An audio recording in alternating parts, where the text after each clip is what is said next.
Hello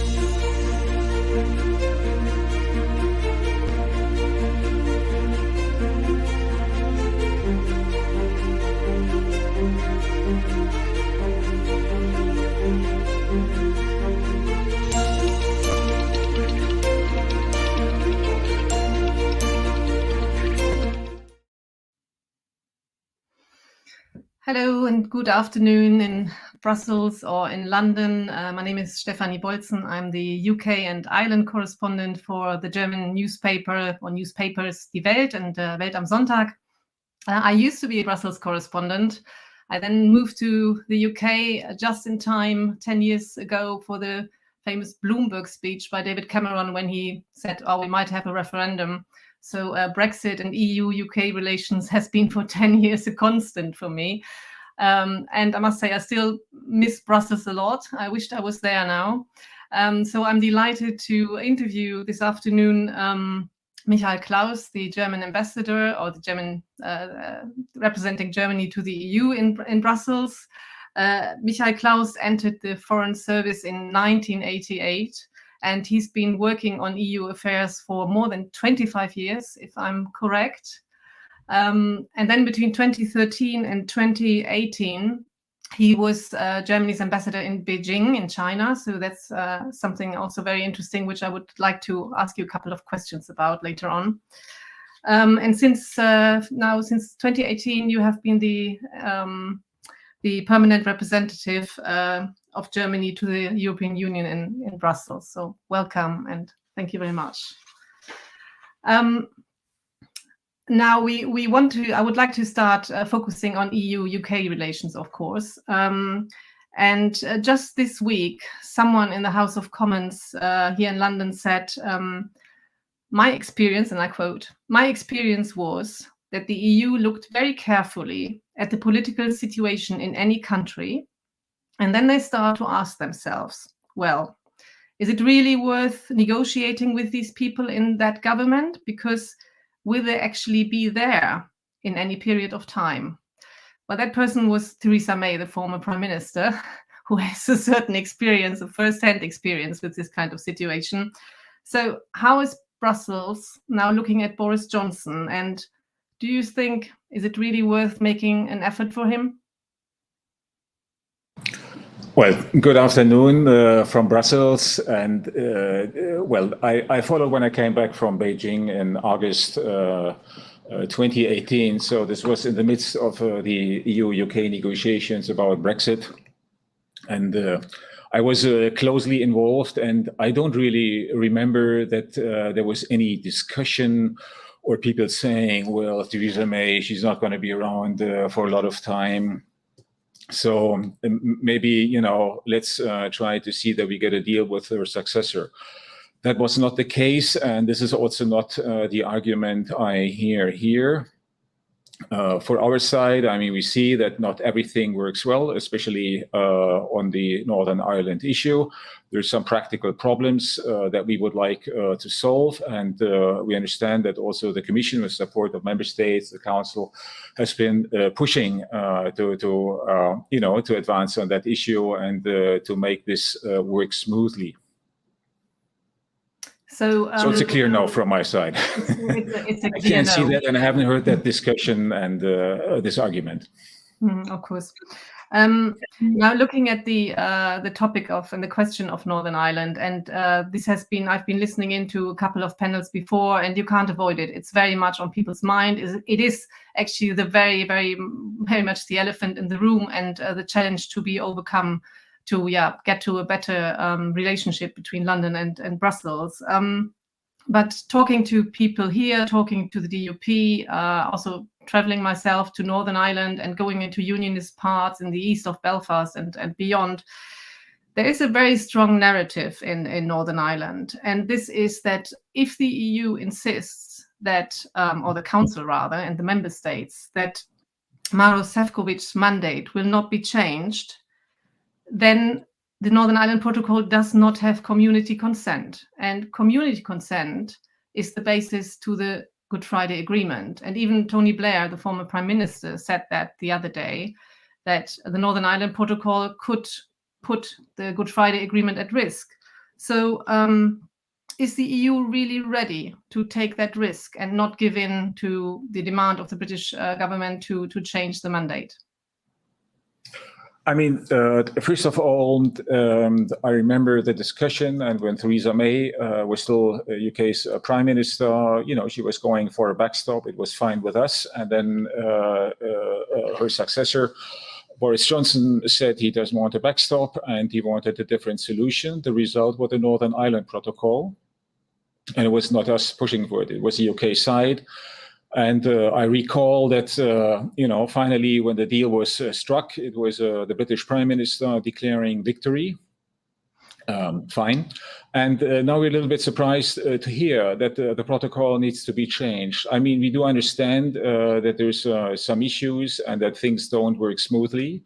At the same time, we believe that most problems can be solved in a pragmatic way, and that there is no need for changing or renegotiating the protocol, which is kind of at the heart of the Brexit deal. And once you open the Northern Ireland protocol, you would kind of undermine the Brexit deal itself. And that's why we refrain from it and try to find a pragmatic solution. And so far, our impression is a little bit that there's not too much, of UK trying to find that pragmatic solution, but to go for something bigger, which probably has more to do with inner political problems in London than with resolving the issue itself. I mean, because I'm living here, I sense that there is a lot of emphasis again on relationship to the European Union, and Brexit is coming up big time again in lots of headlines, lots of analysis, and there's a lot of focus on this again. But whenever I talk to people in Brussels, to sources, as we say in Berlin, my impression is, and I would like to ask you that Britain, of course, it's very important, the relationship with Britain, but it's not so much on the EU's mind and the representatives of the member countries in Brussels. Could you describe a little bit, I wouldn't say make an agenda or a priority list, but how much is the UK really on the mind of the EU? I mean, for the time being, which haunts us here daily and completely occupies us, obviously, is Russia's war against Ukraine and what follows from this for the EU. And then it was Fit for 55. And I think usually it's good news if UK is not in the headlines, because that would mean that there's some crisis and that the relationship is really bad. So I think that's fine. That's rather good news if it's not too much on the priority list or in the headlines. Mm-hmm. There's one, this is a specific German thing, but I'm also, especially when I talk to the DUP, I'm confronted with that. And they are asking me, why did the German government actually put this even into their coalition agreement? So is there actually no way, because as we know in the Koalitionspapier, there is 2 sentences, I think, I don't know, on page 84 or something, about that the Northern Ireland Protocol has to be implemented. So could you explain actually the political challenge also domestically for the German government to do anything about it? Well, because for us it's very clear. I mean, if you kill the Northern Ireland Protocol, that means that you undermine the whole Brexit deal, including the TCA. And that is something that we do not want. I mean, what we have agreed here some time ago, the Brexit deal, that is the foundations of the EU-UK relationship. And we did hope to be able to build a positive agenda on this. Now, as I said before, I mean, we understand there's practical problems that need to be resolved. And we are very much convinced that the Commission is able and has already put forward proposals that would solve most of the problems. But there is a little precedent, of course, in terms of the, there was a little bit of a legislation being tweaked because of the situation of medicines being shipped from GB to NI. So the EU can move if it wants to. Yes, and we have moved, and we are willing to move further. But what we're not ready to do is to renegotiate the Brexit deal. Mm.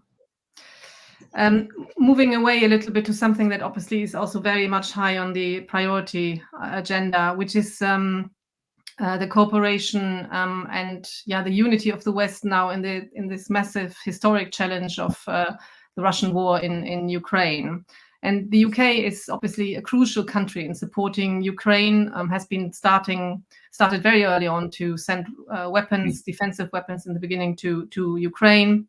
And at the same time, I detect that the UK is very starkly emphasizing how important it is that there shouldn't be any fatigue in supporting Ukraine. And of course, we now had G7, we had the NATO summit, but still, watching German news and what Robert Habeck has to do in terms of gas supplies, Germany, and I don't want to talk only about Germany, obviously, but it's the country we best know. Are the UK and the EU really on the same page, looking at the autumn and the challenges that are coming in the autumn, to be in this, as Liz Truss says, for the long haul?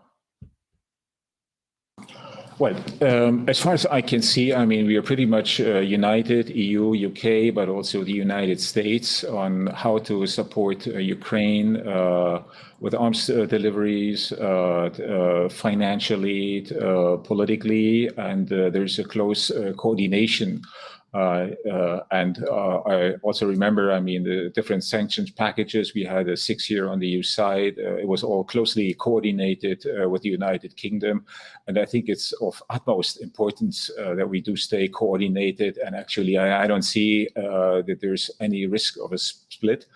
And as far as a possible sanctions or whatever support fatigue is concerned, I mean, that has been on our mind too. So sanctions has to be designed in such a way that they are sustainable. And I think so far we have been quite good at, securing this. Another challenge I would like to ask you about, and this is obviously because you were 5 years the German ambassador in China and know the country very well. And it's the question how to deal with China. And today we saw Beijing's reaction to NATO's strategic concept. We see the rather closeness, if I may say, between Moscow and Beijing on that. And then, of course, the question is, how does the West react? And last year we saw a kind of split in the West when the UK entered this AUKUS security alliance partnership with the US and Australia. So you knowing so well the situation in China, the role of the Indo-Pacific, do you think the EU should try and seek their own security partnership with the UK in the Indo-Pacific? Well, first of all, on China, I remember also my 5 years in China. There was a particularly close cooperation with my UK colleagues. Sebastian Wood, who later, by the way, became UK ambassador to Germany, and his successor, Barbara Woodward. And I think on China, we absolutely do see it eye to eye, when it comes to the issue of Hong Kong, human rights violation, increasing repression, Xinjiang, you name it, and also on countering the Chinese Belt and Road with this G7 infrastructure program. And obviously, I mean, also the EU is trying to become more of an actor in the Indo-Pacific. We see the French are active, Germany has become more active, and there's also now an EU framework. And I think it'd be an excellent idea to coordinate as closely as possible with the United Kingdom. And I think for us here in Brussels, there was always an interest in staying closely aligned on foreign policy and security issues. And I understand a little bit that there was a hesitance on the UK side after Brexit, maybe also having to do a little bit whether they have to find a kind of a post-Brexit identity. But I'd say, I mean, we are open, we are ready, and we'd be all for it. Yes, that's certainly, it's very much a domestic question here about, for example, I think the EU very much offers PESCO to the United Kingdom, but as far as I understand, the UK never showed any sign of wanting to join any security cooperation. Is that correct? That's also my reading here, but we are patient. Doors open, and I mean the UK is a very important global actor. You know, having a permanent seat in the UN, being a nuclear power, having an excellent military. So there's a lot of interest on our side, obviously, to come closer. But maybe it takes a little bit more time. Mm. Now, I'm going to ask you for a little bit of help now. Because I spend a lot of time in the House of Commons, and I meet a lot of Brexiteers, or the so-called ERG, the European Research Group, which you might remember was quite crucial in those chaotic days in Parliament. Yeah, interestingly, they are very reaching out again these days, and are having lots of breakfasts and meetings with them again. And I'm then always confronted with what I call the urban Brexit myth. So they are telling me why it is very, very good that the UK has left the EU. And I would like to put yourself in my shoes. I mean, they always mix me up a bit. They think I'm the European Commission or something. But they say to me, for example, and I would like you to give the answer, thank God we left the EU because the UK will never have to join an EU army. What would you say to that? Well, maybe there's people who would wish for an EU army, but I think if that ever would happen, not in the foreseeable future, I think that's not really in the cards. And I think nobody is, naive. We all know that when it comes to territorial defense, we will have to rely on NATO. And what we feel is important is that at the same time we strengthen the European pillar inside NATO, and that there's more cooperation among EU member states. But EU army doesn't seem to be in the cards. Another one is, and that's actually domestically a very delicate and a very dangerous issue for Boris Johnson. And we've been hearing about the headlines about Rwanda, so the so-called Rwanda deal that the UK started to, or tried rather, to get illegal immigrants on flights to Rwanda. So there's also this idea that thanks to Brexit, the UK can now control their own borders much better. And what I always hear is, and now we will have a deal with the French, and we will sit down and the French will take back the illegal refugees because France is a safe country. Well, as far as I can see, numbers of migrants going to the UK have gone up. They've also gone up going to Germany. And yes, well, the United Kingdom also left, participating in the Dublin regulation, which allows you to bring back these people to the country, where they reach European soil first. I mean, usually it's somewhere in Southern Europe, be it Spain or Italy. And since they left the Dublin Agreement, there's no possibility to do it. So I understand now that there's an effort to try to compensate that by bilateral deals. And well, we wish good luck with that. But is actually, is that possible at all to do any bilateral deals with France? Because you have a Schengen border and you have a joint asylum system. I remember that has come up time and again, and I wonder, why the French would go for such an agreement, because that would only make sense if, because otherwise they would, have all the migrants if they could, bring them back to, I don't know, Italy, Greece, or wherever they came in. I cannot tell you exactly whether that is possible to do it bilaterally. I can't answer you that question right now. Okay. But I don't exclude that is possible. But then again, the question is why would a country be willing to do it if then it gets stuck with the migrants? It cannot return to the country of entry. Yeah. And another challenge I always get is the question of trade deals, and I know this was also the issue of the panel before our interview, but which is about that the Britain can now move much faster in terms of agreeing new trade deals. So what would you say to that?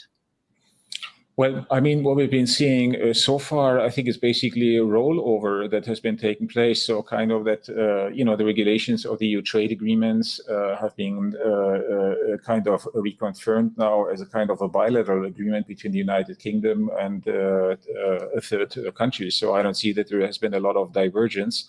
And I guess, I mean, it's always trade-offs you can do, but then that might also have consequences for being able to access the EU internal market. So things have to be somewhat compatible. I want to come back.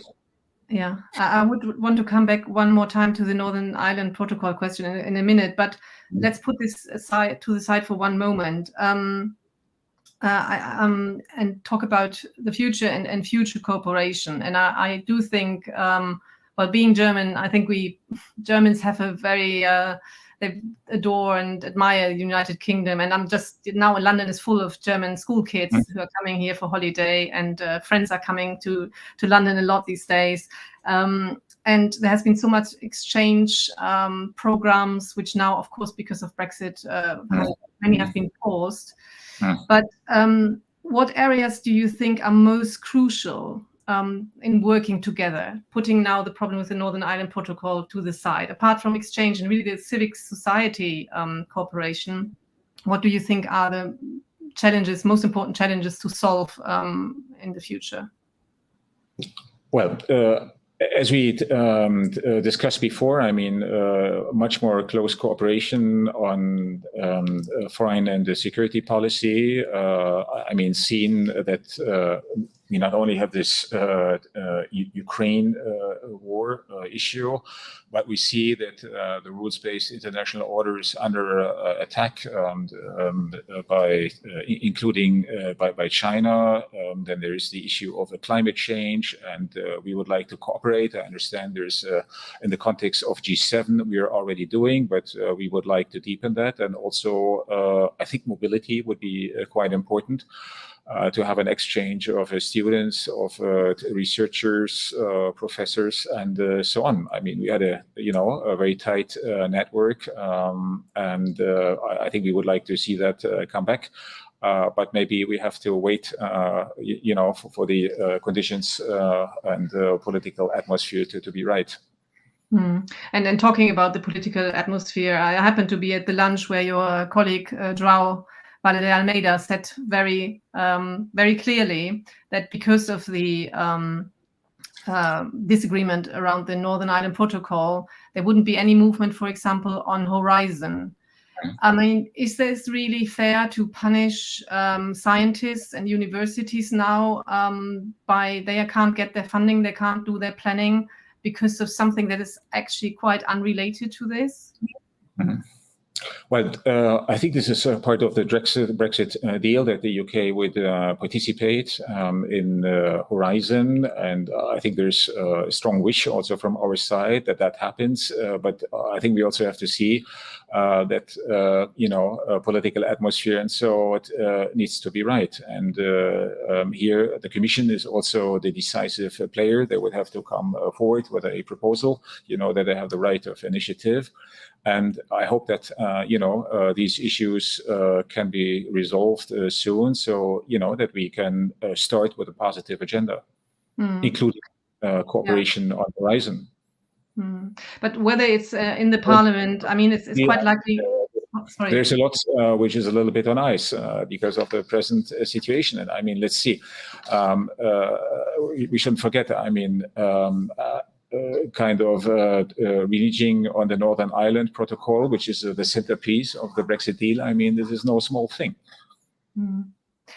Yeah, listening into Parliament here, it looks like that even the third reading could already come before the summer. And while this will take a while, and especially in the House of Lords, the legislation, the bill, it's quite likely it will be implemented at the end of the year.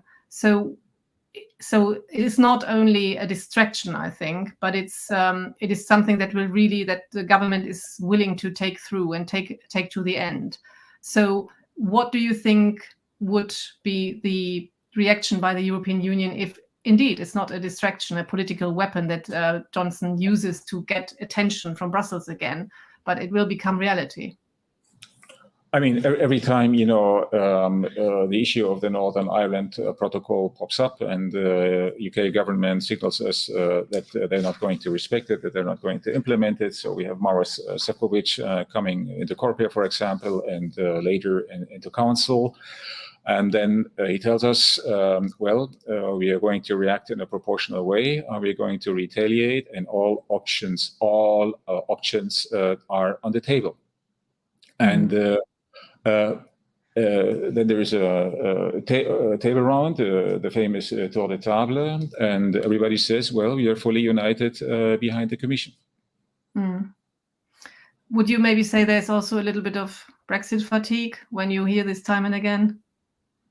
I mean, we accept Brexit as a fact of life. I mean, personally, I do regret, but I mean, we accept and we respect.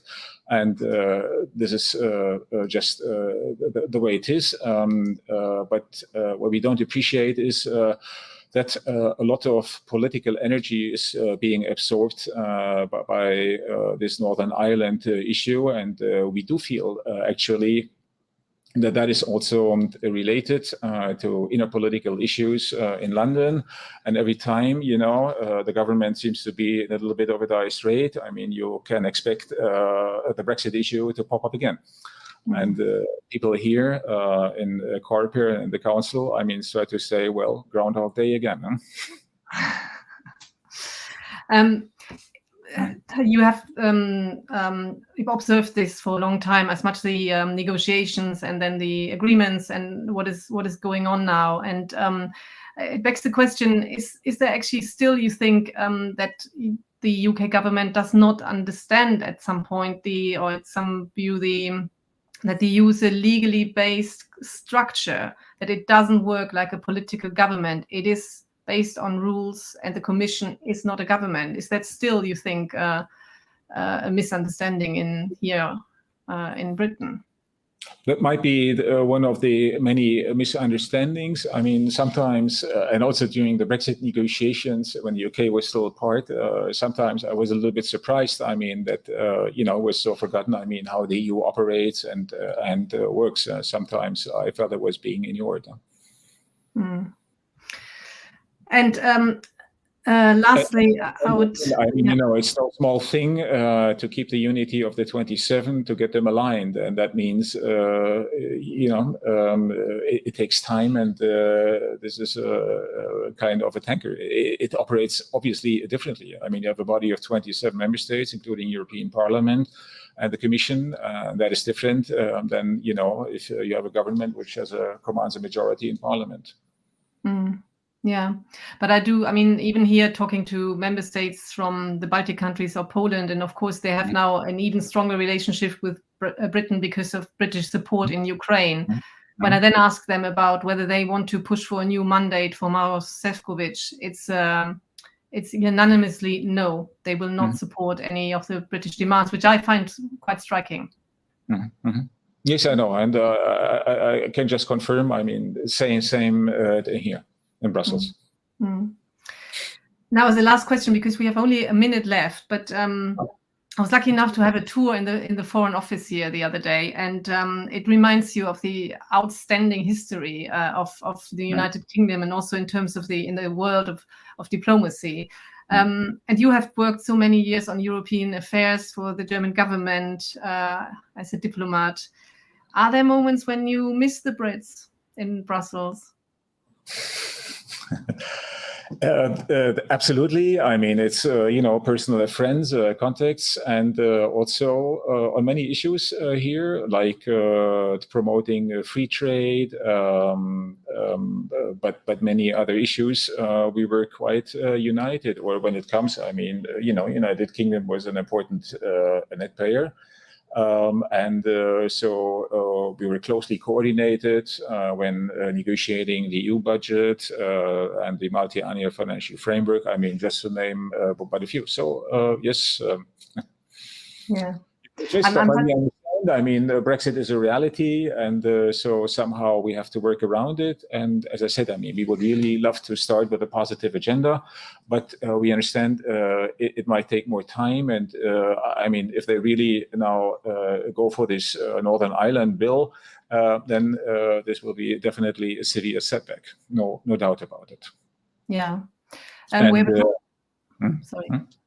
We have a couple of minutes more. If I may then ask you, there's a lot of interest here, of course, because the German government has changed after the election last autumn.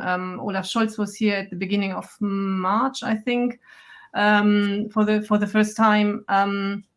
Is there any other? I mean, of course, it comes up in the context of Brexit, and again, the British idea that you can actually influence member states. If anything, I would think, and coming back again to the mentioning of the Northern Ireland Protocol in the coalition agreement, and now I ask you more as a German representative, is there actually, what might be the qualitative difference between the Angela Merkel government and the Olaf Scholz government when it comes to Britain?